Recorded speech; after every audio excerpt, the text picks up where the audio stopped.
Our Father in heaven, we're grateful to gather together this afternoon as our Cardston Council Committee of the Whole, and we're grateful to be able to work together with one another and with our administration, and we're grateful for all who are here today. And as much as there are still illness in the community, we pray that bless those who have illness in their lives, that they will be blessed and comforted and restored to health. And we pray that Thy Spirit will be with us to give us guidance and wisdom as we discuss the items on the agenda at this time. And these things we pray in the name of Jesus Christ. Amen. Amen. Amen. Thank you. And a welcome to our Financial Officer Hawken today, and our media Corey. And it's going to be a small one, so we decided to just kind of make it more of a committee feel. And we'll jump right in here. Are there any additions to the agenda that you set before you, before we adopt that? We'd just like to put we need to have a quick discussion on emergency services. Emergency services, I'm thinking, would that be appropriate under questions? You can throw it wherever you want. 7E could work. 7E, 7E, if there's a business, okay, emergency services 7E. Any other modifications? And if there are none, I'll entertain, thank you. Motion to accept agenda as changed. Thank you. All those in favor? And any opposed? No, lovely. All right, moving down, there are no delegations today, and so that takes us right into the adoption of the minutes. Thank you. Councillor Peavoy, I just want to point out, I put on the agenda, it was the April 4th minutes, but we skipped the April 4th meeting. Yeah. So the minutes are correct, just my agenda is incorrect. Yeah, it's Right. March 7th. Okay. The last time we met was March 7th. Yes, Yeah. correct. That's what mine says there. Okay, good, good. The agenda is incorrect on it. I'll move to adopt the minutes from March the 7th. Okay, any discussion on that? If none, all in favor? Any opposed? Thank you. All right, we are now into the main purpose of today's meeting, which is mill rate. We've got there the, what would that be called? The summary budget, line by line. And the important part here is the middle column with the adjustments from the last time we had this in front of us. So those adjustments, I'm guessing Hawkins prepared to go over some of the major ones. Any others, we can ask him questions, so we'll turn time over to administration to go over those. Do you want me to preface a little bit? Just a couple of things, and then I'll answer my own question, and I'll just preface a little bit. A couple of things. So this is any changes since the December budget that was approved, and they're all in that middle column. The bulk of the changes are two things. One, it's insurance. So we've got some actuals in since you passed the budget, so we've just changed them to reflect the actuals. And the other one is that at the year end, we have a number of accounts that carry forward, and all our reserves are known, and all those amounts are known, so we input them in this one. Those don't have really much of an effect on the budget, because we carry the money forward and then we put the expense in. The insurance had quite an effect on the budget. It came in considerably more expensive than we had initially budgeted. So you'll see those changes all through the document. And then we have a number of other small tweaks that we've made out of necessity that we'll run by you today. So I'll just have Hawken hit on the majority of that middle column. Jeff, maybe before we go here, when you talk insurance liability insurance, That's right. and on buildings. Yeah. All the buildings. Yeah, like our public Whichever works. assets we own. Just public works liability and assets. What was that, $28,000 increase, something like that? That was our biggest one by far. And I think it was the reason for the $44. increase, Oh, okay. any reason for the increase, is that just We the way pushed it back. goes? We pushed back quite a bit. One of the reasons is they valued our assets they increased the value of our assets a lot higher this year than they had. So the Right. replacement value of the Yes, asset. yes. So they came and did an assessment last year, and so the assessment value went up. I did push back on that a little bit, but at the end of the day, Yeah. you can't really tell them to No, it is put what it it in an is. inferior amount. Yeah, You know, it right, is no, what it is. exactly. So Thank you. that was a big change, but everything else didn't have a big net effect from what we presented you in December. Do we have, going forward, any idea if we're going to see those same spikes? Not yet. Okay, thanks. Okay. 23,800. Public Works. All right. So, I guess I don't necessarily think I don't think it's necessary to hit every single mill rate adjustment. Like Jeff said, a lot of them are minor or just related to that insurance invoice being different. But I guess the first one I'll point out is on page 1, in account 107841, we were able to get a STEP grant. 18,000. Yeah, But it and needed to be transferred. my apologies right there, there's a formula that needs to carry over, but in the end, the right number is in the actual mill rate budget. It just looks like it's not carrying forward. It's just the How same, much is the same grant color for? font as the background. 18,000. It's 18. 18,000. Oh, I was wondering because it had brackets around it. I thought that. No, that's a revenue. That's a Sorry, on our revenue side, anything It's bracketed, brackets is Okay. a revenue. it's a non-deal, it's an increase. Yeah. Oh, okay. It's Revenues the are opposite negative. of your checkbook. Expenses It's are those positive numbers you want to watch for. So the STEP grant is for which students? Step students, period. This is something new to us. What you're- Well, No, no, it we've was had it before, but discontinued last year, but we thought that we shouldn't count on it back in December, I guess, is what our sentiment was, and then we actually ended up getting it, so. This is good for how many student workers I then? believe there's 5 positions, Okay. and there's some at the pool, museum Parks. interpreter, beautification technician, parks technician, yeah, so. Okay. That's a good thing. Yeah. Yeah. And Jeff, just a question on that. If for whatever reason we didn't end up getting STEP grant, would we cut back on that or still need all those positions? You passed your December budget without step grant. Right. So we Yeah. were prepared to The move ahead position with the was there no positions matter either what. way. Yeah. Yeah. Yeah. So that's a This will help. positive. Yeah, that's a- taxes there. That's your one positive on this budget change. That almost offsets the insurance. Well, that's not quite. but Yeah. Yes, revel in this one positive. Really are. Yeah. So from one positive to another, our Canada Summer Jobs Grant was a little bit higher than we originally anticipated. It was about 6,500 and we got about 2,800 last year, so that was a small bonus too. A little further down, $400,000, there's an offsetting $400,000 in expense. We think that we're gonna spend about that much on the Leak Creek rehabilitation project this summer. So we, So how we've much got more the do we have expense to and do? the income on that. How much more do we have to do on the creek? That's actually a bit of a changing target right now. Ask again in a month after the. No, release what, is- we still have all the remediation of last year's work, so landscaping and fixing everything up, Yeah. the tee boxes we wrecked, all that stuff. Those- There's cart paths, the hill down from the golf course, all that has to be fixed. But, and this is maybe a little premature, the DRP folks are telling us they may allow us to continue down that 18 and around the corner as part of the same In the project. creek itself? Yeah, it was not in the original scope. yes.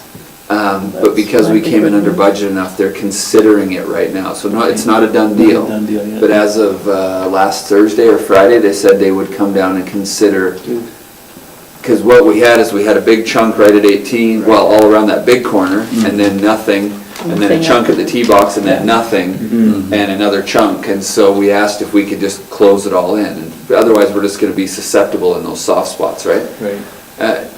They're looking at it. No, Jeff, question, the hill going down from the clubhouse down to the bottom, Yeah. that road, Yeah. is not the contractor himself gonna replace that road? No, we're gonna do it, that was part of the Do deal. it. We've just been putting weeping tile in it to divert the water away. So that's what the excavation's been at this point, is trying to keep the water off that trail, and then we'll be repaving it. Okay. Yeah. I guess was the next question I had, because from what I understood from what Dale said, is that the contractor was gonna do that repaving. Exactly. Well, it's part of the project. I see. We haven't paid the contractor for it at this point, so I think we're just taking care of it. I think Bart's just managing it. But, yeah, it'll be fixed up and paved down Now, there. Well, I guess that's where my question is, I didn't think we had to pay for it, because I thought the contractor was taking care of that because he knew he was gonna wreck it, Oh, so yes and yes. The grant is paying for it. okay? We just never forwarded, we haven't paid the contractor for that, so we Okay. have that money. Okay, Yeah. okay. Hawken, can I back you up a little bit? Our taxes. And I'm sorry to do this. The $18,000 step program, what does that cover in benefits? Doesn't. Is it enough, we have to cover all the benefits, right? It doesn't even cover all the wages. It does, it's I know, only a we've got very small $18,000, portion. but it's a limited edition, but all the benefits are on the town, right? Well, the wages It's just- altogether. It's just a dollar amount per hour per, Okay. per approved employee. Okay. It doesn't specify benefits or wage or what. Well, the other thing, Councillor, remember that we don't pay a lot of our benefits to summer students. Of course, we pay Because they are CPP and part-time. EI Right. and that, but that's the only benefit they get. Yeah. Workman's comp. Yeah, we pay the mandatory Hopefully we ones. never need Yeah. it. Thank you. Sorry about that. No worries. Okay, so on page 2, there are some adjustments in account 192402. That's the light, the electrical department recoveries on capital projects. And I'll comment on that a little further down in the budget. There's a few accounts that are affected by the same thing, so I'll comment on that later. In 195591 from reserves operating, we're carrying forward or bringing into the budget some of our reserves to fund operating projects. Most of these are just being carried forward from last year, just unspent money. And then down below that, now we're into the expenses, operating expenses. There's a few minor adjustments on that page. I don't know that any of them are Pretty minor. really worth Not even relevant. talking about. On page 3, there's that $400,000 offset to the Lee Creek project. It's 224230 if you're going by account. Yeah. There's some insurance adjustments there. If you keep going to page 4, we had to put in, this is account 242504. We need to fix a grinder up at the wastewater treatment plant. So we've added $25,000 to that account. The nice thing was, as far as the funding goes, Bart came out ahead on a screenings compactor project this last year. And so we had some money left over from that, and so we were able to fund that grinder repair with that. Good. So that's where the reserves come in handy.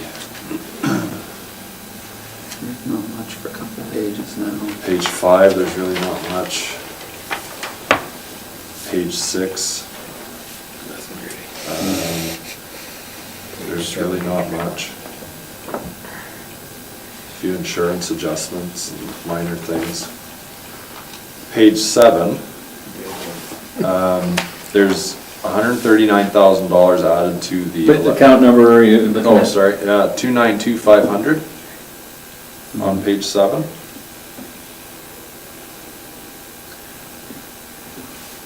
You see the $139,000? So what we've done is we've moved some money from the electrical capital to electrical operating. And we do need to spend some money on capital. But I guess we're transferring to operating, Just goes to here, to tie up some 2927. loose ends and focus on that this year. 762, I don't have I don't know if you have any more comments on that. Up above. What's the light license, Jeff? Light. Okay. It says light license and tax. Which account, Councillor? Oh, right there, 235. Okay. Yeah, what is that?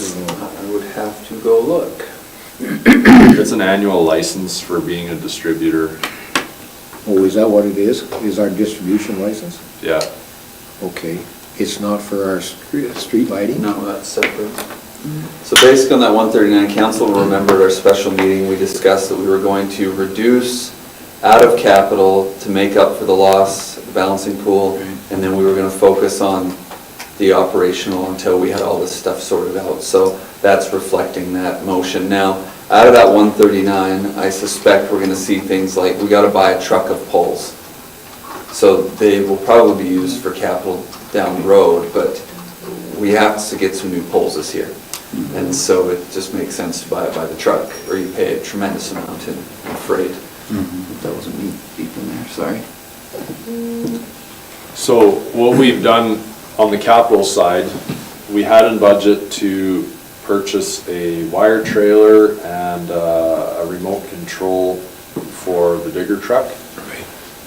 And from the income that we had from the balancing pool last year, we had $86,000 to bring forward. So we've kept the capital budget at $86,000, including those pieces of equipment. That leaves them some money to buy some poles and a few things. You can't get away with not having some capital replacement in a year, even if you're focusing on operations. So there is some money in the capital that's gone to operating. And overall, the amount of money that the electrical department has is the same. Jeff, at one time our mechanic built a wire trailer. Is that still in operation, or is that? Not as of a couple months ago. Okay, it went down the road? I'm not sure exactly where it went. It might still be at the shop, but they're using the new one now. Oh, are they? Yeah. Okay. Yeah. So the last operating expense account is 294,762. And we had budgeted to add $47,000 to council-approved operating and $100,000 to council-approved capital. We didn't need to add all of that. Back in December, when we bought that hydrovac trailer, it was about $76,000. We thought that we had to use council-approved operating and capital to fund that, but we were able to apply MSI for it, which was what the plan was all along. We just thought that we had to do that in 2017, but we were able to apply MSI capital to it in 2016, which means we didn't have to apply council-approved capital and operating to it, which means we don't have to replenish it this year. Excellent. So, and then if you, the last line in that reserves, transfers to reserves account is the major utility capital reserves. We're budgeting to add $104,791 to that now, which is up from the December budget, $44,000. So we're very happy about that. When we originally started planning to put money towards major utility capital reserves, we thought that we'd be adding maybe $25,000 this year. And so we're up quite a ways from that, so we're happy about that. In the capital side, the biggest project that we have this year is the swimming pool project, swimming pool building. We think we're going to spend about $800,000 on it in 2016. 17, sorry. And since we put this in the agenda, we've learned that we are not getting the CFEP grant. We had a $300,000 application to CFEP, and we got the letter this week saying you're not getting any. For what reason? Oversubscription, Oh, really? is what they said. Yeah. In the past, we've got like a scale back amount. So if we'd applied for 200, we'd get 125, or if we, they'd give us a little bit less. But no, we got 0. Where's that money gonna come from to do that? Reserves, Well, mill rate. no, we had some money in recreation reserves, and Hawken and I have been talking about some options on it. The 300,000 was not absolutely critical, but it was certainly gonna save some reserves. Right, we were okay to go ahead without the CFEP, but it was certainly gonna be a bonus. And so unfortunately, it didn't happen. We're gonna take another stab at it, possibly. CFEP's tricky because you're not supposed to commence the project before you get approval on the grant. So we may look at applying for components of the facility. So let's say we know that exterior finishing and, I don't know, flooring or something are gonna be about the last components. Yeah. We may try and apply for certain components that will occur after we would know if we're getting that grant or not. But we're gonna have to get a little creative on that one, because the Lions Club applied for it on our behalf, and they really wanted to be involved in this project. Because at this point, the Kinsmen and the Rotarians have been large donors to that pool project, and the Lions were quite interested in getting involved. So we're gonna have to work with them a little differently to make sure they can be involved in that project. But it isn't unfortunately gonna be through CFEP. So our CFEP grant does not progressively stay where it's at and just moves forward on the list. We have to reapply every time? Oh, yeah, no, it's Yeah. gone, it's over. It's over. And so you have to do a new application at every intake, yes.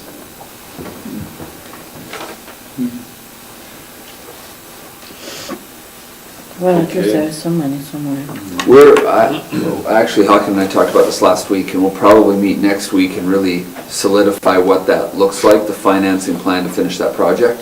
There is a motion still from council to borrow up to 500,000. We're trying to avoid that. We've got this far. And I'd really like to see it through without borrowing. But just to prepare you, we may be talking about $100,000, or something near the end of this, just to tidy it up. But we're gonna work on figuring out what exactly that looks like. A lot of that work isn't gonna be done till 2018, so we'll be considering it, the contractor has till the end of March of 2018 to finish the project, so. We may be looking at just how we tidy that up at the end, in 2018, here in a few more months.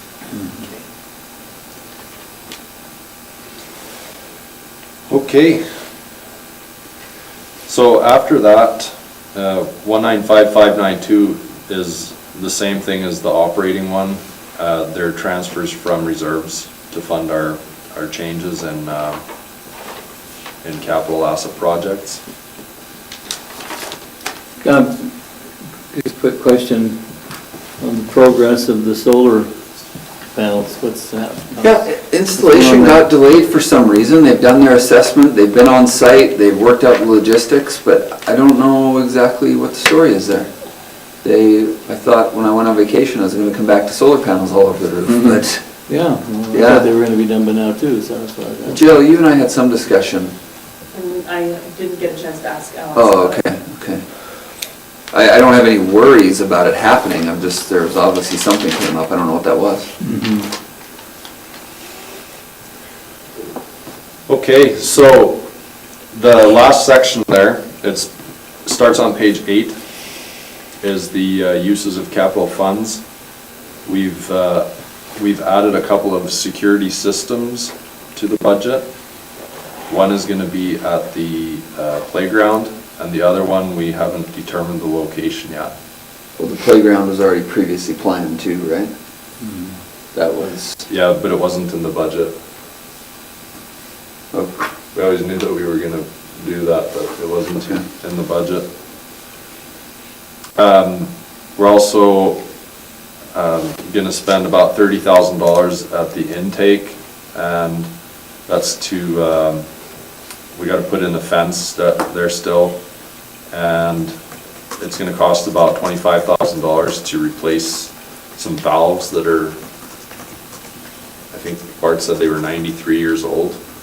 And so while we're at it, we're just. You saw that, So those don't owe us anything. They're fully depreciated, let's just put it that way. Yeah. Another thing that we added to the capital budget there was the storm sewer project that you may have seen. Well, it's up on 8th Ave West, 5th to 6th Street. So. When do we expect that one to be completed, Jeff? I think the piping's all done, it just won't be paved until paving crews are in later in the year. One update on that, you'll recall, when we got the approval from council for cash on that, we were going to do a direct drill.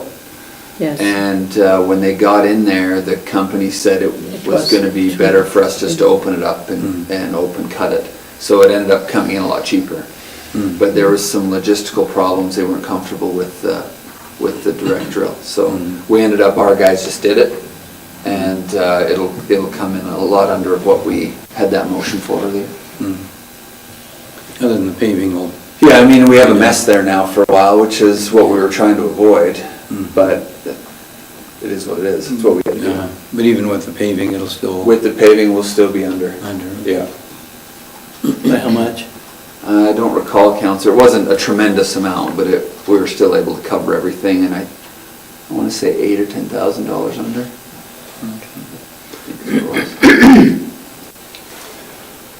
So a quote came in for a truck, it was a little bit higher, so we adjusted that budget item, $3,000. And then West Industrial Engineering, we haven't canceled this project, it's just that this particular item has been carrying forward in our budgets for, I don't know, 7 years or something like that. And there's just no pressing need to do it until there's some real demand in that area. And so all we've done is we've taken it out of the budget, but in the reserves listing, we've broken it out so that we have a specific line item for that project when the need arises. So we just wanted our budget to reflect things that we're actually going to do, so, this year. The Parks Capital account, we were planning on doing the irrigation upgrades to Town Square ourselves to try to save some money. We were able to save some money on the condenser replacement at the ice arena, and for that reason, that freed up a little bit of money so that we could hire out that irrigation upgrade project. And so we And that's figured underway that. now, is that right? That's Yeah, what you're doing it's, there, we okay. saw the laying So I was pipes just a right little now. confused because it says 2018, which is now 2017, is that right? Yeah, actually, that should be, I'll update that. Oh, yeah, it should be 17 and 18, not 18, 19, yes. I have a question on that irrigation. Is that going to benefit the area that we were kind of discussing about for bocce ball and That's a pickleball and Well, that it kind of will, stuff? whole idea.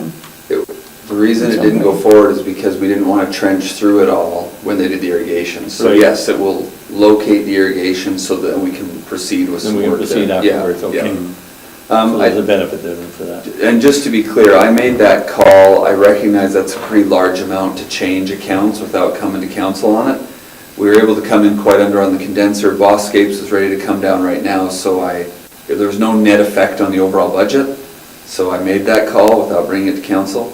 But I think, it's gonna work out for us a little Well, bit we better. kind of gave you that latitude Well, I anyways, didn't we? know, I'm just saying, it's a big chunk of change, and I wouldn't have done it if it was in addition to the overall budget, if it had a tax implication. Yeah.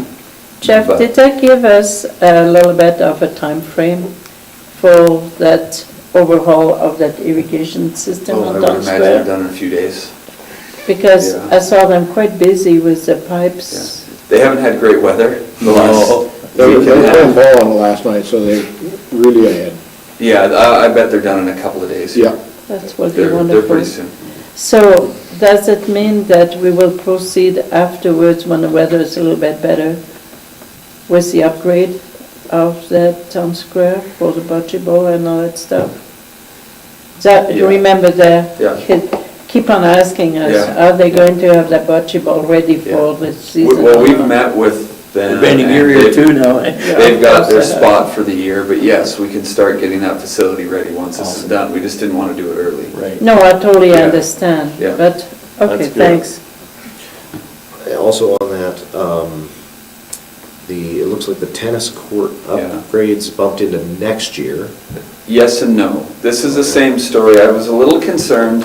We've had some discussion, and I really want to see us do a bit of a Plan. overview of that whole town square area and look at the long-term facilities at that And use. that location. usage.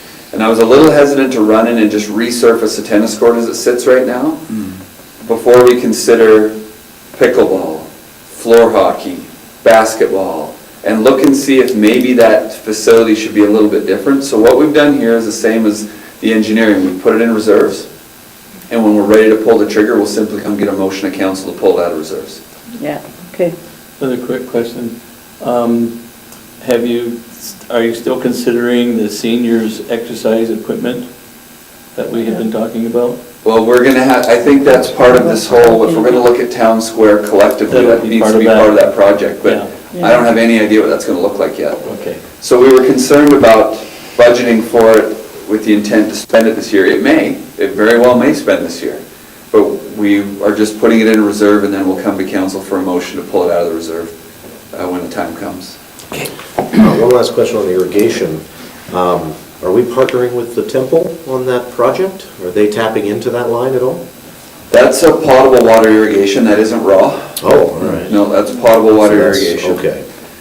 That's part of, we have the opportunity, and we've met with the temple, and they're not in a position they want to participate right now, of running raw water up to the temple, and then ultimately it could get to town square. And we could just plug one pipe and Yep. yeah. tap it right into this? We'd have to put in some filtration stuff, we'd have to put in a little vault and infrastructure, but this isn't going to eliminate that possibility. We're at the Lions Park right now, aren't we? Lions is all raw water irrigation, yeah. The campground, the reunion center, that's all raw water. Remington Museum is raw water now. So we're right there. But it's a bit of a to-do to run that thing back up the hill, across some asphalt, up a whole street. So we're gonna sit on that one right now. But it isn't gonna preclude any of that happening in the future. Okay. So, that's pretty much everything. We've already talked about the condenser being lower, and the light capital being switched over to operating. So, those are essentially all the changes to the budget. Just one quick question again on the mower replacement.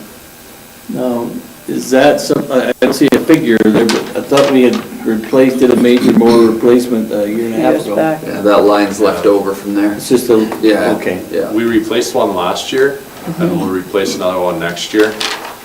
Really, that line doesn't need to be in this budget. Yeah. So, Yeah, that's what was confusing me. Yeah. yeah, I Thank you. need to take that out. So then, were there any other questions on the adjustments? No. We've got, right after the budget, there's the mill rate comparison worksheet. And there's a lot of numbers in here. Well, just to clarify, in the last couple of years, historically, we've had a sheet with multiple options, and we've kind of chosen from the three options usually. So this one is just the historical numbers, and then at the bottom, the suggested number for the budget we just went over. Is that right? Yeah. So we're not looking at higher or lower, we're just looking at, to meet that budget we just discussed, this is the number required, and it just so happens to not really affect the mill rate much. Well, and it reflects the 1.4% increase the council gave us direction on. Yeah. That's what this reflects as well. Good, good. Yeah. So the most important line to us is that 2017, right at the bottom. 2017, and then there's kind of the two lines there for 2017, there's dollars and mill rate. So what we're mostly interested in is the municipal mill rate. The yellows. Yeah, so we want to raise $2,049,333 from residential mill rate, and we want to raise $543,739 from our non-residential mill rate. And in order to accomplish that, we have mill rates of 7.3675 for residential and 12.6251 for non-residential. And that gives us the amount of money for this budget. So we can work with that split. We can adjust the residential up or down, and same for, I guess vice versa for non-residential. If you take from the one, you gotta raise it from the other guys. And so we felt like this was a fair split. It's a consistent split. And we're talking about very small differences in people's actual property tax bills. $25. Yeah.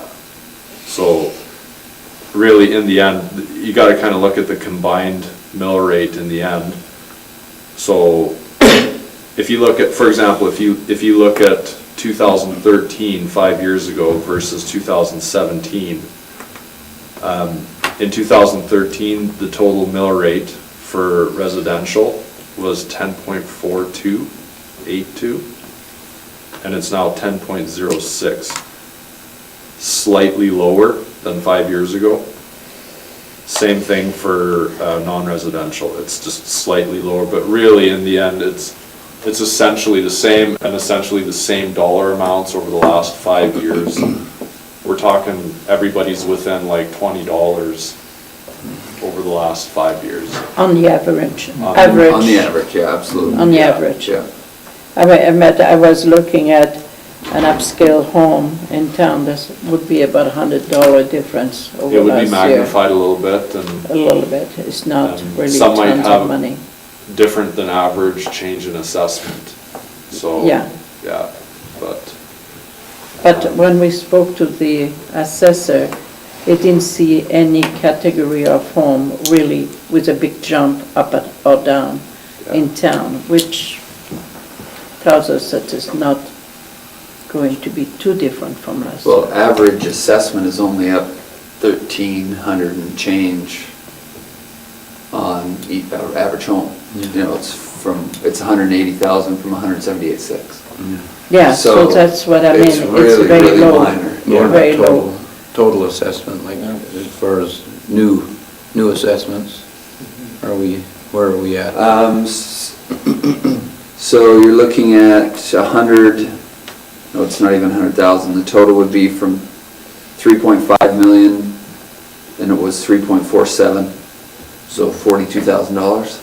So not a lot, we haven't really. Well, that's cash. Oh, okay. Sorry, in assessment, it'd be about 2 million. Oh, okay. Just under 2 million, 1.8 it looks like, 1.7? Yeah. In assessment, Okay. yeah, resulting in. New just- assessments. Yeah. So, question, Yeah. in looking at this and our mill rate compared to a similar community, did you look at that, see where we're at? What would you consider similar? Something like Raymond or McGrath. We're lower than Not both, I Okay. think, off the top of my head. And when I think I brought this up a couple of times, and I look at the increases in Calgary and Edmonton and Red Deer, we're quite considerably well below. And that tells me that we're kind of looking after our needs as opposed to all the wants that are out there, and there's lots of them, and there's lots of groups that are lobbying those other councils and stuff for a lot of the things that they want. And I think this budget reflects a responsibility that we've taken that on, and I feel really comfortable with this budget.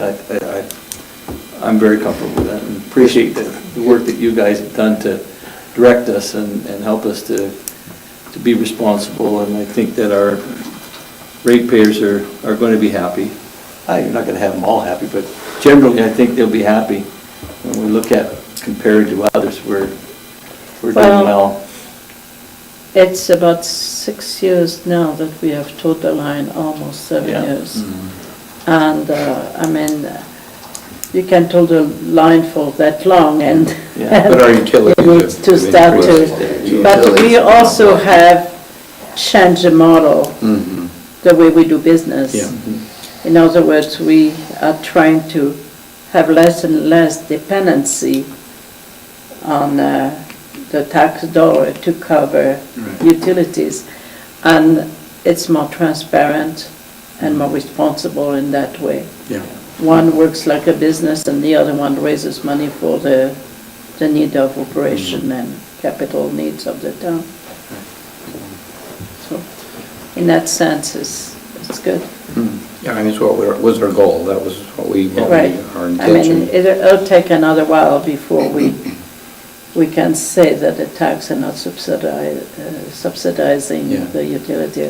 We're not there yet, but we move in the right On the right direction. track. Any other questions regarding the mill rate recommendation? This is just a recommendation, it is ultimately going to be decided by Councillor Barfuss has council. something on his No. mind. You do? No? Let's hear it. One of the things that's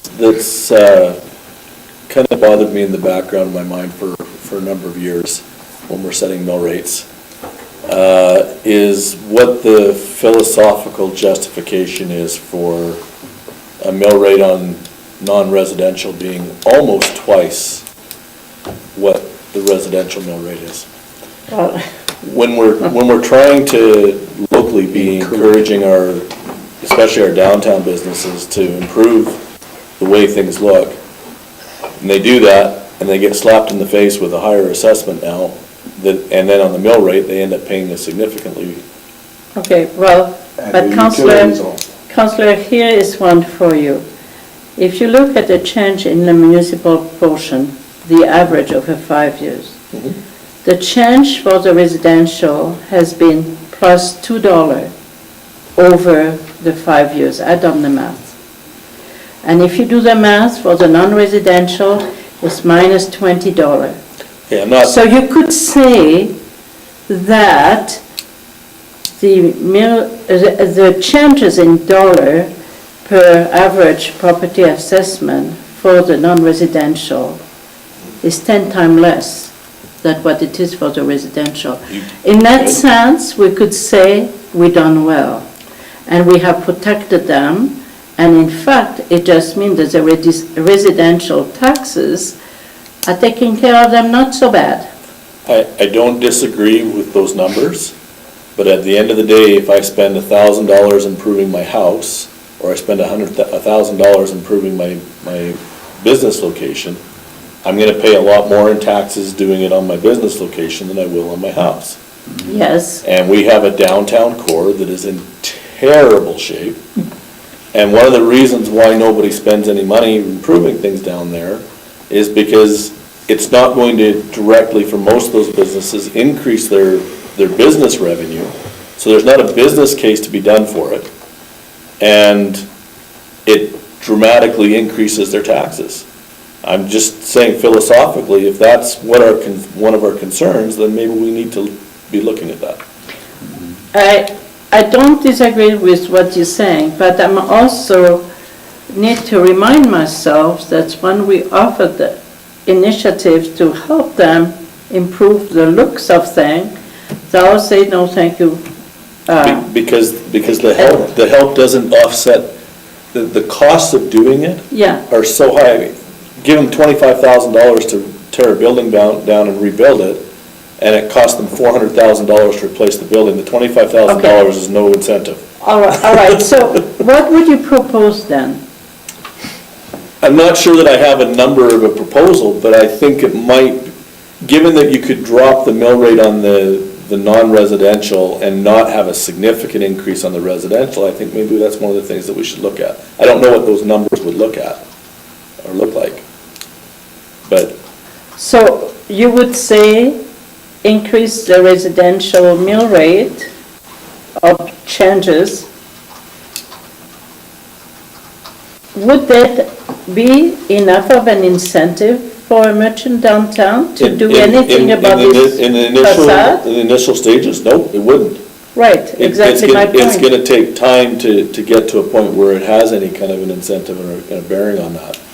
But I know I've talked with a couple of other landowners, business landowners in town, and that they literally have spent money on their homes doing renovations recently, and they chose to spend it there rather than on their business for that exact reason. I don't know that it would fix the issue because the assessment doesn't go any lower on the main street. The assessment has gone up and not down. So you help me understand why. Well, are you talking about non-residential assessment? Because that Yeah. did go down this year. Hmm? The non-residential assessment went down Yeah. this year, A little bit? and whereas the residential, as we know. That's one of the ones that Bump. I have found really interesting, is that our Main Street assessments have gone up, because That's what I thought. well, not this year they didn't. In the But in the past. past they have. 2 years ago, And- they were and up. it's- 3 years ago, they were very up. Yeah, and it's one of those ones that I find hard to justify, because when I know on my property, for example, I could not, I know what it's assessed at, I could never sell it for anything close to what it's assessed at. Well, then shouldn't you have I have. a review of that assessment? We've had conversations about it. I haven't chosen to go to a full appeal process, but Maybe it's worth your $200. we might very well be doing that. But that's one of the things I think we see all the way up and down Main Street, is the assessments, I think, probably overstate the value of what you could actually sell any of those buildings for. Okay, but that's a little bit of a different issue. Yeah, it is a different issue. Because that's an assessment issue, so that Agreed. is between the owner and the assessor, right? That I cannot And fix. that's why I opened my comments with, from a philosophical standpoint, Yeah, okay. what is the rationalization for having a higher mill rate for business as opposed to residential? I think one reason why is for the sake of income taxes. So a corporation deducts their property tax, they save 14% from that, and then an employee, they have to pay about 30% or more income taxes and then pay their property taxes. And they don't get to write that off.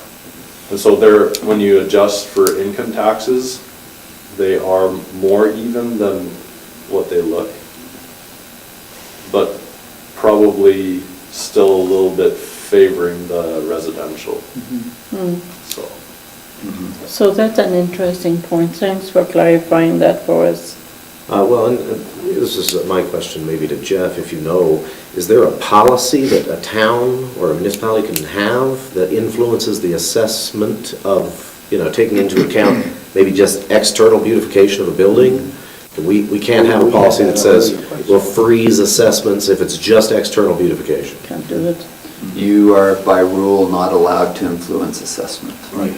And is our assessor currently basing our non-residential on local municipalities around us? He's basing on the sales of The buildings in sales. this municipality. But part of the problem is, we don't have a lot of buildings. He has a to small answer, sample right? size. So Really therefore, small he has to sample compare it to comparables, that call comparables. Well, also Whatever he has, compares, well, maybe in Raymond, McLeod. I'll just give you an or whatever. example. The one building that I own, 15 years ago, I paid $60,000 for it. It's assessed right now at $90,000, and I was offered $50,000 for it. And I've had 2 offers from 2 different people for that building, and they both were less than what I paid for it 15 years ago. So it's a fairly, on a lot of properties, it's a fairly significant difference, especially on some of these older buildings like mine, well, like most of Main Street. Sure. Where somebody buying it, if they're gonna do anything with it, they're gonna have to put a lot of money into it. Morgan has a number of formulas he has the ability Yeah. to use on non-residential, so some are based on revenue, their revenue And generation he, and not and he their value. changed, and Yeah. he lowered my assessment last year significantly. And I haven't talked to him about it yet this year, because we have the same issue again this year, but I know I'm not the only landowner in the downtown core that has that issue. Well, It's a common- essentially, I would challenge the assessment, I really would. If you feel that But it's so my concern off-market. wasn't the assessment part, there's a process for that. Yeah. Okay, That's it was challenge. just, and Hawken addressed a significant portion of that question, is why there is such a wide disparity between the two. Isn't that typical of most? Almost every community does that, but that doesn't necessarily mean that's the way it should be. Yeah, no. Yeah, I just thought it might be worthwhile having the discussion Yeah, about it. maybe we could be different. I mean, you know other communities, the MGA has to cap it now 5-1 Yes. because that was getting abused. Yeah. Right. We Yeah. talked about some. It was going So- way hard the other Yeah. direction. Yeah. And I think, just expressing my opinion, and I know you're coming up here, but another factor is a We don't business give has the them price. opportunity to make a profit, hopefully, whereas, an individual residence does not, so. But, I mean, I'm just talking philosophical. all right. Okay, my question is, do you think we'll ever get any more of those programs for beautification of Main Street, like we had the former Main Street program? Is there anything like that might help with the Main Street incentive to do some exterior I was beautification? hoping for the 150th we could do. Yes, something to there. some degree, again, even if there's programs, it doesn't help Councillor Barfuss' concern that it raises their assessment long-term. There is the historic Main Street program, it's far different than it used to be back in 89, 90. Yeah. But there is 50-cent dollars to preserve whatever in that building is of historical significance. Now, and I'll pick on you, Councillor Barfuss, because you're here, I don't know that there's much in your building that's historically significant. I mean, being old and being historically significant are two different things, right? I don't know, there's probably some food storage from about Yes. 60 years ago in the basement that you might want to take a It look probably at. doesn't warrant designation. So what You happens think I'm is kidding? they will pay to preserve things of historical significance in buildings, but it's very specific pieces. Yeah. And there is 50-cent dollars. The old Main Street program of coming in and redoing facades and taking them back, that's probably never going to happen again. Okay. And then council's had an interest-free loan program available to merchants for some time for smaller renovations. The town will pay the interest on. Is there a ceiling on that loan? 10,000. I think it's Yeah, 10,000. It's done through. Community Futures. Community CF does Futures. it. I see. And we pay the interest. Yeah, we pay the interest on it. Because I've been. And the reason why there hasn't been the take-up on it is at the end of the day, the business owner still has to spend the $10,000. Yeah. And they've got to pay that back. Yeah, exactly. So it's nice that we do the interest-free only, but See, I was thinking specifically, and part of the question was that, the wood block across the street from me and the Cahoon Hotel, I mean, those are historical buildings, they've been around for a long time, and they really look like they could use some help.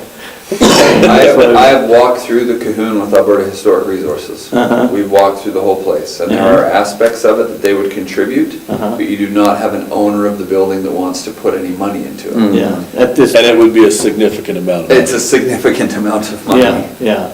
Because they're also not gonna throw a bunch of money at facade and windows and everything else if the foundation is inferior. Yeah.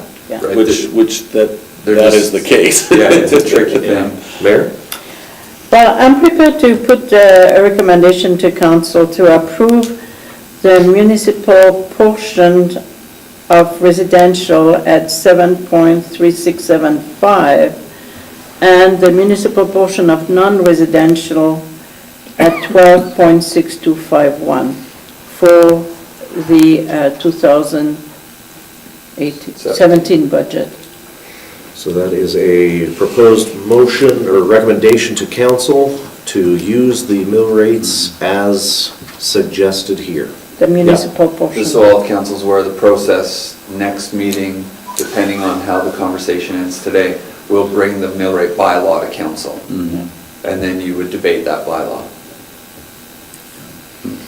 Of interest, the school portion of both sides of the mill rate are increasing.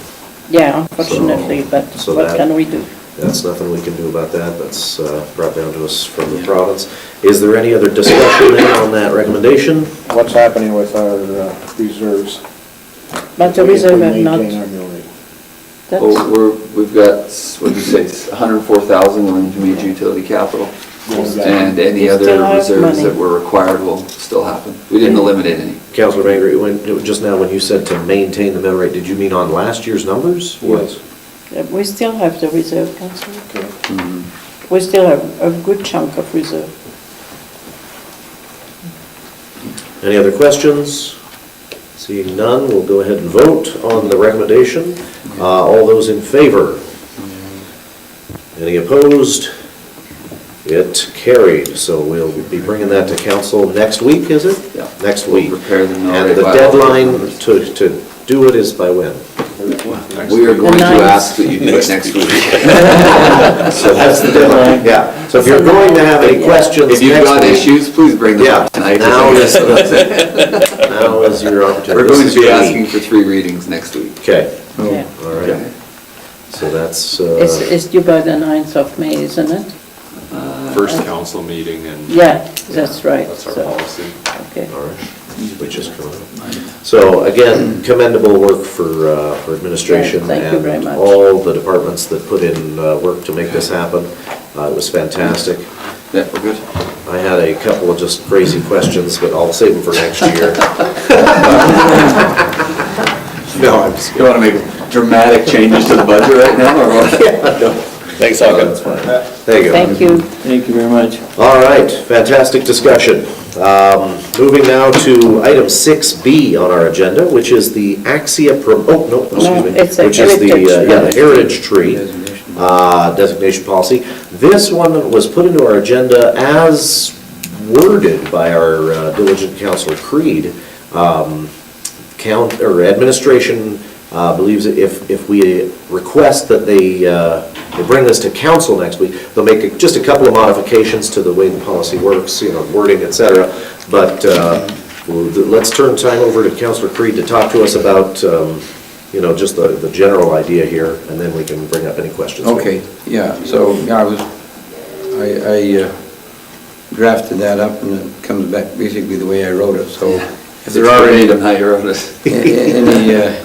changes, but you'll notice most of the wording is of the may variety. In other words, it's not binding the town or to anything specific, and we tried to make it so that it is workable for designating trees as heritage trees.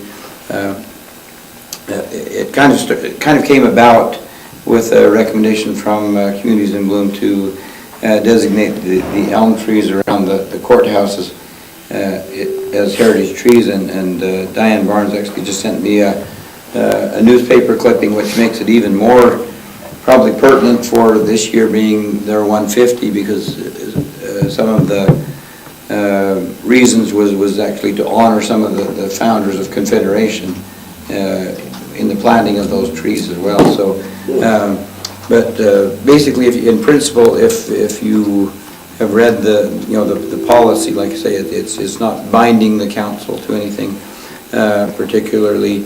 It allows the council to maintain, trees on town property as they would normally, and if they have to remove them, it doesn't restrict the town from any removal, but it does give the town the option of putting a succession tree, which would make good sense for the town anyway to do that. So I don't think I made anything onerous in the policy. I tried to just make it very straightforward. Anything on private property is going to have permission and be the responsibility of the property owners that way too. So I've tried to keep everything so it fits whose responsibility it should be under, and I've also, like for signage, I've indicated that the signage would be the responsibility of the people, whoever want to cause a designation first. So for instance, if Communities in Bloom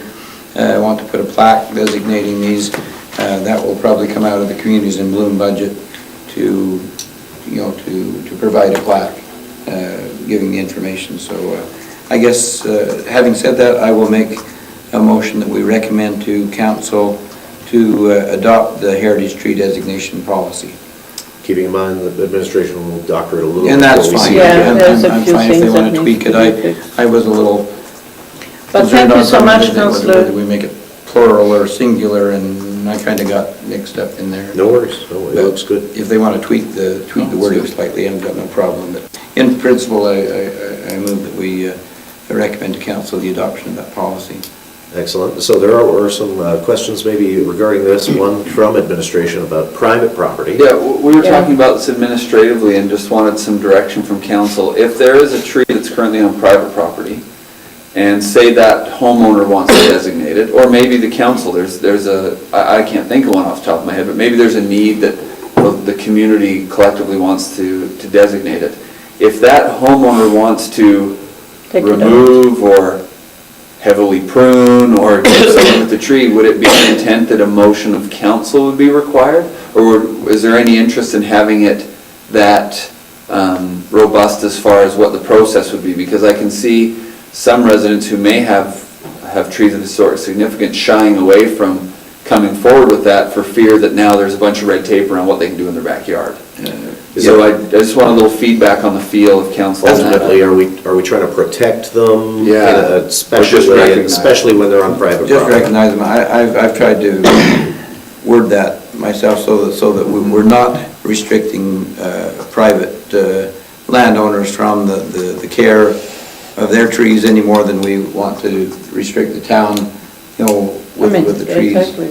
on public property. Right. No penalties. I imposed. didn't actually write it into the policy, but I would suspect that the council shouldn't designate a tree on private property without the landowner's Exactly. consent. Exactly, that's I what I guess if you want to thought. write that into the policy, we could. That's what we I could, but thought. I would just kind of, taking that as an assumption that we wouldn't do that, we wouldn't It's in there, designate the somebody's. second to last paragraph. Well, I said that they Give should be permission. the care. For the but I think signage, yeah. We could add that. Oh, yeah, for signage. Signage. The designation can't take place on private property. But we shouldn't be designating a tree without the permission of the landowner. Your thoughts, yeah? Yeah, I'm going back to my own, where I came from, back in Eastern Canada, a number of years ago. We had back then the same type of policy that basically we have now, that we could, what we have on our property is our property, and we could take care of things.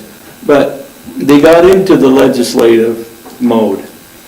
Now, they designated all trees, any trees on any property have to come before the council for permission to doctor that tree in any way. They have to pay for an application fee to do that. If that tree is in really bad shape and it's rotting and it's ready to fall over, they have to pay another fee to be able to take it down. And then they have to take another tree and replace that tree. So I'm really leery of any kind of designation off public property, because I don't think it's fair to burden people that have their own property, saying that you have to get permission from the town before you can go ahead and do any kind of doctoring. And I just don't think that that's right, that we should legislate anything, and so I would want to never go. We don't want to go there with this. But it's policy. very much evident in Southern Ontario. Northern Ontario has rejected it, but Southern Ontario, it's very legislated. For example, I think maybe I brought this example up. I went to visit my brother a couple of years ago in Waterford, Ontario, and I'm driving around the corner, and I see this tree on the corner, and it's just ready to fall down. I'm thinking, it's a big old tree. I mean, it had a stump, and it was huge, and I'm thinking, if that tree ever fell down, somebody's going to get seriously hurt. Or a car, if it smashed out, it was hanging out over the road. And I said to my brother, why did the neighbor take that tree down? He looked at me and he said, Dennis, do you have any idea what it takes to get permission to get a tree down? He said, you got to pay this application fee, and then there's a removal fee, and then you got to pay somebody to take it down, because they won't let you take it down because you're not qualified. You have to have a tree doctor to do all this. It runs Then you need to into replace tons of money, you know, and then you gotta pay for a new tree to put there. So I thought, you gotta be kidding me, my word. And maybe a sentence along the lines of, for the recognition of, not the protection of, or Right. something. Yeah, exactly. Well, yeah, and that's where we want to go with it, is Yeah. is that we don't want to. Recognition is one thing, protection is another. Bind. We don't wanna people bind people to that, to- yeah. All right, we have a recommendation on the table. Any further discussion? Seeing none, we'll go ahead and vote. All those in favor? And any opposed? Fantastic, that carried. So, we're moving now to 7A.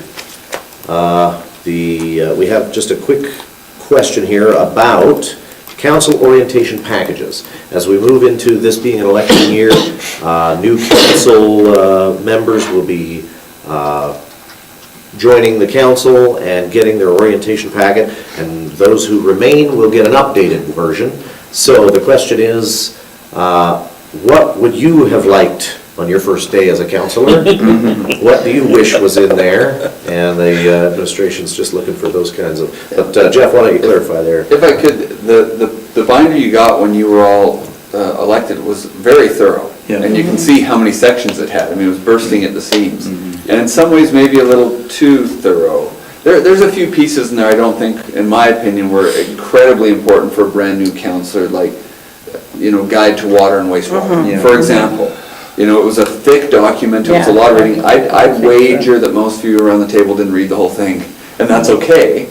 So my question was, I want it to be an effective document, and I want it, I'm sure 3.5 years down the road here, you've thought about, man, I wish I would have clued into that earlier on, or I wish I would have been knowledgeable about that earlier on. And I just want to make sure I have the right information in the orientation package. The mayor, yes, first. I mean, I remember that binder very well. There are some sections there that it's almost too much to absorb as an orientation. For example, when you have the provincial guide to assessment, it's almost too early at that point to understand that document in comparison of taxes, budgeting, that whole idea that is generated that. So, although it is a useful document, I don't know that it is, during the orientation, the right time to talk about that, for example. Not that the document is a bad thing to have, but maybe not the right moment to talk about that. Until we talk about taxes and until we come to start to understand collectively what the process is. Because it's true that very, very soon, after we are elected, we start the budgeting. But it is only at this time around February, March, that we start to talk about the relationship between taxes and assessment and mill rate. So I'm wondering if you can have the document, but the discussion can take place February. later. Yeah. That's what I think. The same thing with financial indicator graphs. It's a fantastic thing to understand where a town is located in comparison of others, to see where our taxes could take us. But there again, unless you have a sense of the taxes, the needs, the revenues, the expenses, I don't really think it does speak to new councillors very well at that very time. Okay.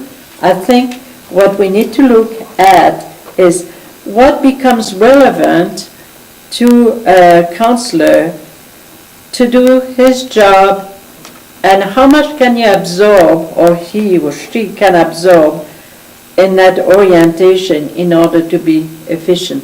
I think what is very important is to understand the role of the councillor and the task of the councillor, and little by little unravel those packages that are there for us as a budget, but in a timely fashion. That's the way I look at it. I think it was very overwhelming, and after 3 years of that stuff, I think we were totally glazed It was a lot to over. read. Councillor Creed, I think. Oh, okay, no, all right. So as I look down this, like the first 9 items would probably be more important. I think that, the council procedural bylaw would be number 1. You want to know that, your council CEO covenant. There's one thing I don't see in here specifically, but I think a guide to the pertinent parts of the MGA. Yeah, I found, we got a copy of the MGA. That was pretty intimidating as well, but if haven't seen the new one. if there was kind of a guide to the, Yeah, wait till you see the new one. to the more pertinent parts. Yeah, role of council. Right. Those Yeah, types of duties, things. Things that are etc., specific yeah. to Quick the card, council. okay. Yeah. Would be helpful in there, but yeah, all those other things are good, and they should be as resources that we could have access to, or the councillor could have access to it, but you don't want to hit them with it over the head when they Right. come in. What I've actually been considering is, we'll get tablets or laptops for the councillor, and we'll set them all up like you are on OneDrive. I actually thought about planting a reference folder on everybody's OneDrive. That's a And great just idea. having tons of that stuff Right, in there. yeah. And if you want to go search for it, Yeah. go search for it. Yeah. So, We have Dennis and then, right? okay, go ahead. Or Councillor, Okay, sorry. you're finishing? Oh, Yeah, that's good. Thank you for that, Councillor Creed, yeah. One of the things that, I don't know how you feel, but I felt on number 9, agencies, boards, and committee information, I felt totally overwhelmed when I first started going to the committee meetings, because I didn't really know what was expected of me. And I'm thinking that it would be really nice to have an orientation for the whole council Just for at that level, just on that one thing, the expectation of the councillor at the committee level, what their expectation is on reporting back to council, so that we have an understanding of what that is. Because I remember very clearly, when I put my reports in, there was a number of you around the table said, "So, you're writing a book again?" I can't remember that, actually. Remember that? Oh, yeah. Yeah. We all remember that. That's all right. And I have, since then, I've tweaked it, and my reports aren't so detailed. And so, I think that would be very relevant. That could be a good hour and good hour and a half together as a council to learn that role better, Okay. Mayor. My take is on a financial statement. There again, it's a very complex document. And I really honestly think that the first time around, when we all saw it, if you don't have a financial background, yeah, you nod and you pretend you understand, and honestly, you don't understand. But to me, it's very essential that Yes, we it definitely understand is. that aspect. So I think that the first time that we have a financial statement presented to council, which probably would be, if we elected and Week after the stuff. election. It would be right after. 3 weeks after. 3 3 weeks after that, November. that we have honestly a meeting that is there where you go very carefully and not only to look at the audited report that we have, that gives us a sense of the whole, but the detail also, as to say, when we say grant, that's what we mean. Sure. That's where that comes from. When we say expenses, well, if we say reserve, that's what it means. Because honestly, all those terms were totally really Foreign crazy. to a lot of people. When we talk about some might not have any sense, receivable, payable, how we handle them and all that That stuff. could all go in that meeting with the agencies and committee information boards, you could do that all together. Well, That first it financial needs to be very statement, detailed. we can present that one. And now we just give them to you, look them over, any questions, nope, we move on. Yeah. Yeah. But we can actually present those first couple, you know, Right. really go through. Yeah. I really think let's make it an education piece. Yeah. And most of you know my position on the audited financial statement is judging the health of the community. I think they're worthless. Exactly, So but, I think your monthly statement is far more informative. right, but on the whole, when it comes to the audit, Yeah. we need to understand what an audited document looks like. But my concern when I went through your binder was you were given the last 3 years of audited No, financial it meant statements. nothing to That's us. what you got. Yeah. And to be Yeah. frank, flipping through that, I don't know how, even if you were familiar with financial statements, you don't know the health of the community. No. Yeah. There are other indicators. Yeah, yeah. And those are another thing that councillors should know. What are the indicators we should be looking at as council to know that we are financially sound? Yeah. And Councillor Barfuss and then Councillor Creed again. So just with that, on that aspect, it's been my experience in talking or teaching people on financial statements and how to read them, that the terminology is the first barrier Oh, to it is. understanding any of that. it totally So is. I would suggest that in that first meeting is probably There's the an best index. place to do it, that first, Yeah, where the financial statements are presented, that you assume that nobody knows anything, yeah, exactly and go right. through the real basics right from the start, I agree. and that would give you the ground. And those who Okay. understand, those who don't will have a reference point. Yeah. Absolutely. Councillor? Yeah, I just wanted to say, this is more of a comment, but since Hawken has tweaked the financial statements, they are It's so much easier to more read. understandable Oh, than yeah. they were That when is they true. first came on council, so Yeah. I think Hawken does an excellent job of being able to present the financial statements in an understandable way, and so Yeah, it's true. use him Yeah, for sure. Yeah. in that orientation to explain, the details, because he has a way of being able to explain that Okay. in a very understandable Yeah. There's- way. Sounds good. There's, Yeah, sorry. Yeah. when it comes to the strategic plan, that is something that very quickly council will have to kind of work Yeah, on. right after Christmas. So I don't know that at that point, we need to kind of worry so much about that, except that to give them an overview of the document, it's okay. But I think there is another place for more in-depth, as we will have to redo it. One thing I wanted to throw out there, this is a little off, but I wanted to bring it up here. I'd like to see us change the timing of our annual planning sessions, because we're Yeah. doing them post-budget. Yeah, it's never which very is tricky. useful.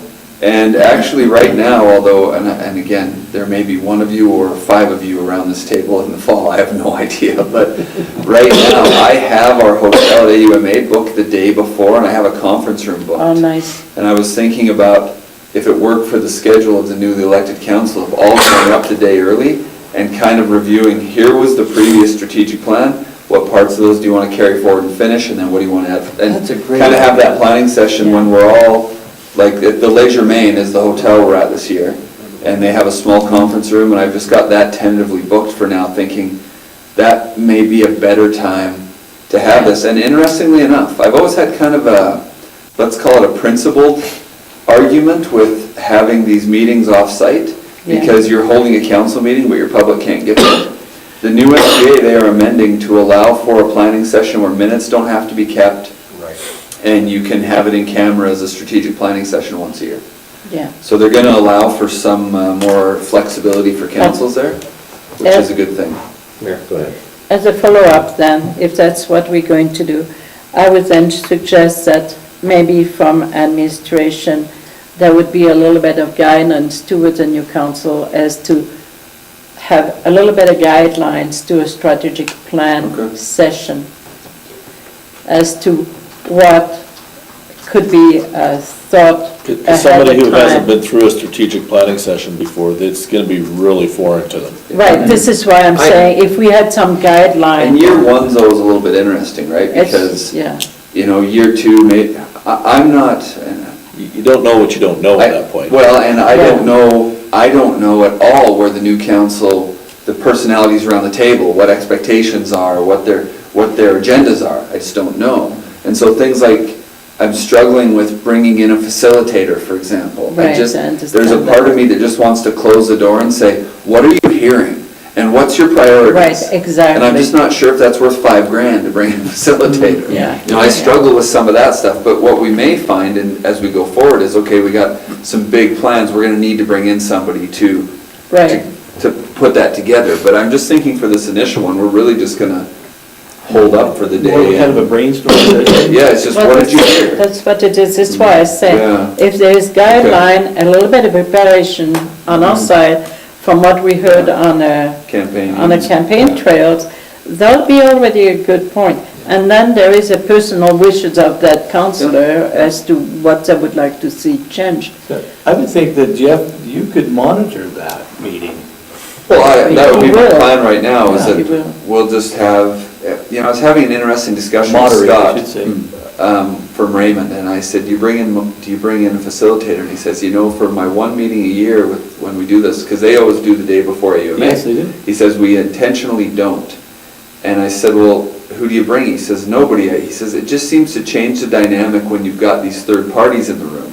Yeah. But if they're not there, you can really close the door and be pretty frank. Yeah. You know, you can all just say what's on your mind and Yeah. disagree and get it out and have a really kind of, so he, as a rule, doesn't bring in a facilitator for that meeting. And that's not to say there isn't other meetings along the way.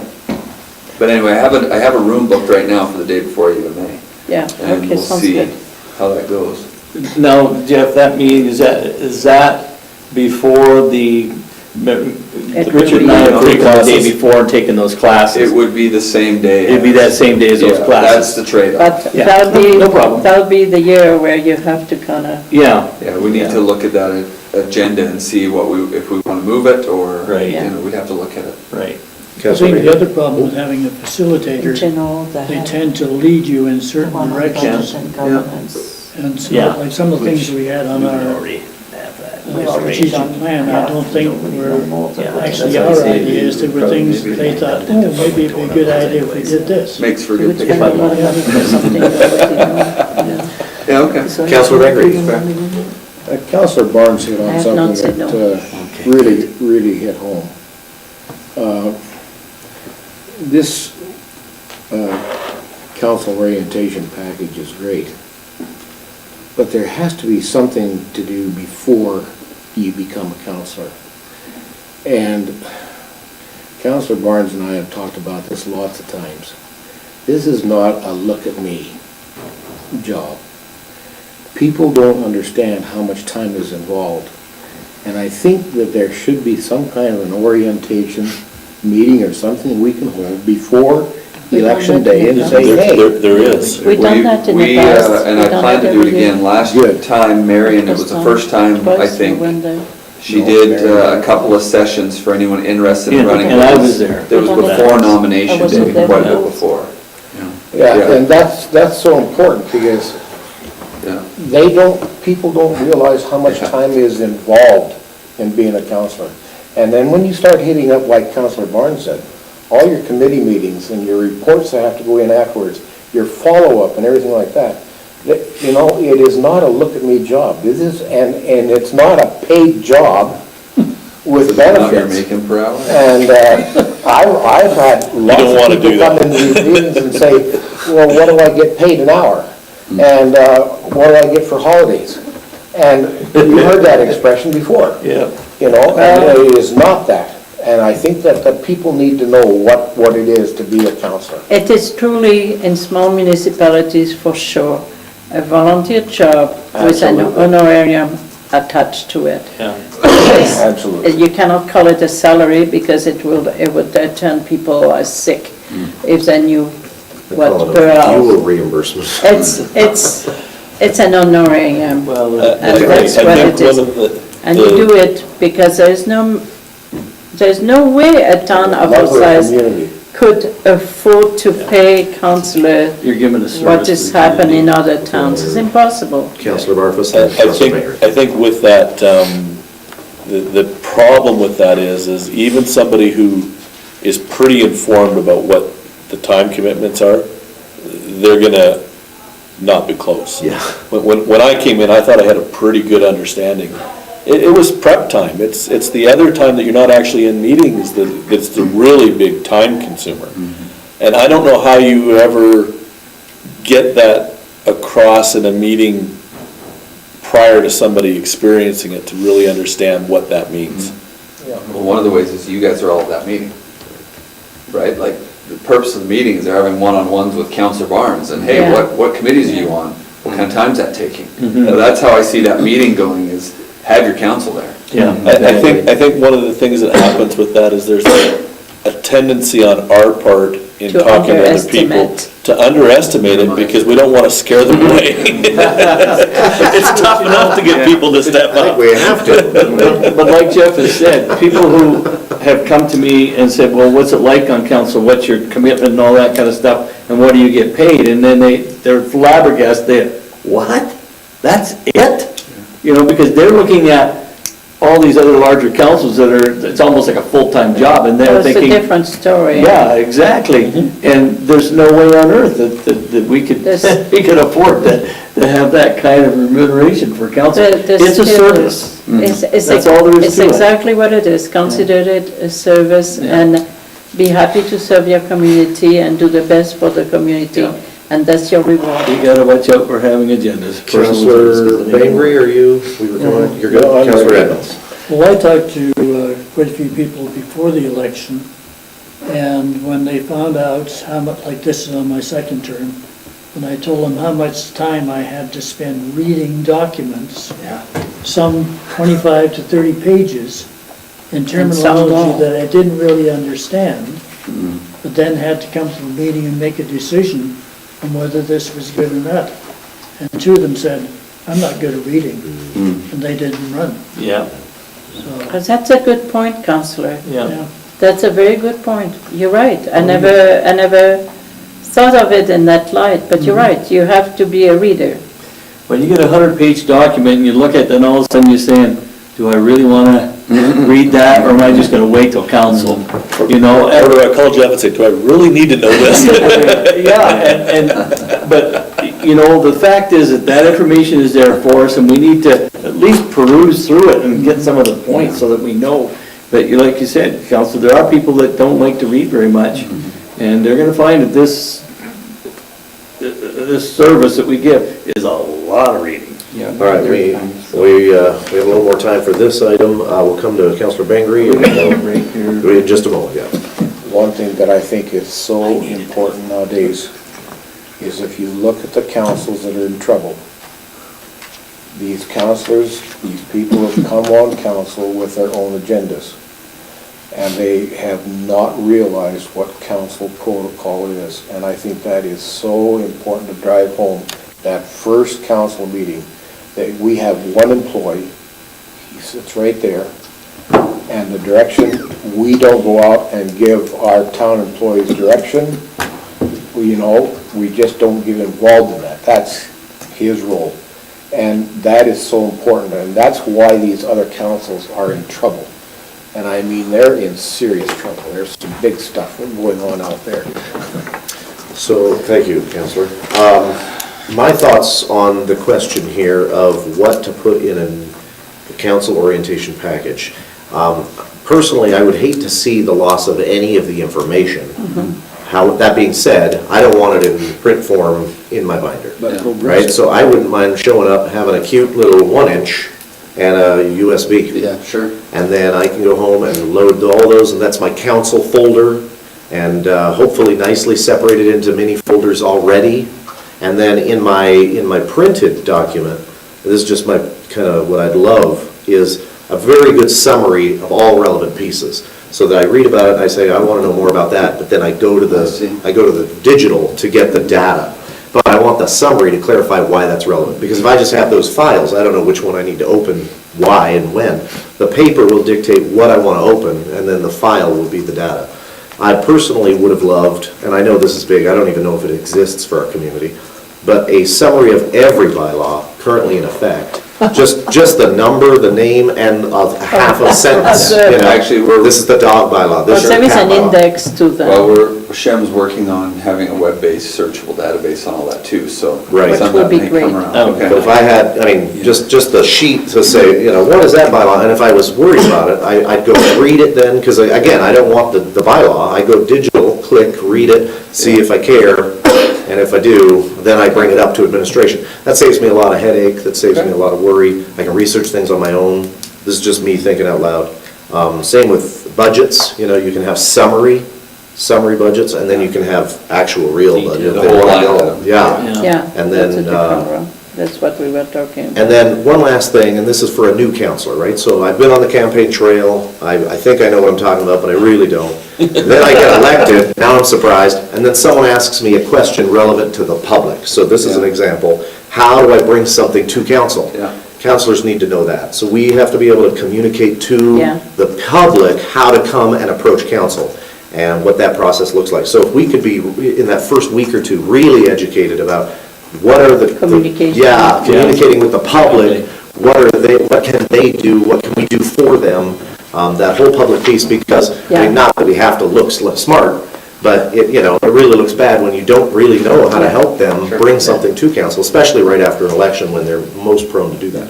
So that, Yeah. that little paper we have at the back of the room, that needs to be in the packet, so councilors know what that's about and that whole process, new councilors. Yeah, and to carry on with that, I think the communication aspect is very important. I remember at the beginning of our council, having passed many portion of some of our meetings, because we needed to clarify our policy on communication, written, oral, with the public, with a gallery, with the media. We needed to know how that worked. So I think that's a very important aspect that needs to be, we need to be debriefed on fairly rapidly to really understand. It is part of the procedural, but it needs to be kind of brought to light very rapidly. Yeah. Because that caused us a lot of angst at beginning, and If I may. we needed to. Anything dealing with counselor behavior needs to be printed and put in that packet, right? Yeah. Like physical. Right, And right at an early time. I agree with you. Like designated bathroom breaks. Yeah, they need to know, they need to know that they can count on When they want them. counselor. And time, Yeah, meeting later. Over here now. Councillor Edmonds, we will miss you for that. Okay, what I was gonna say, the communication thing is so important. If you recall during the plebiscites, how the communication, it was so tempting. I don't know how many times you had a reporter call you and want you to talk, but they certainly called me. And I always, as we discussed, the mayor is the voice. Yeah. And refer those items to the mayor. And I remember the one CBC girl, she said, oh, you guys are all, you're all got a gag order, none of you can talk. And I said, no, this is a policy that we have in place that we decided long before this plebiscite that items of policy, we don't have an individual, say on that when it comes to the public presentation. The mayor is the one who speaks for the council. Right? And it saved us a ton of trouble at plebiscite time. The mayor certainly got overworked, but she did a fabulous job. Thank you. Appreciate that. Overworked meaning just worked hard. Well, she worked hard, she did. You had, 33 interviews? 36. 36 interviews, that's right. It was a little painful. All right, so. But yeah, so those are important. You've got good direction. Any other last minute thoughts before we move off of this piece? No, if Well, not, this is I'll good. entertain a There's recess. some good ideas there, Al. Yes.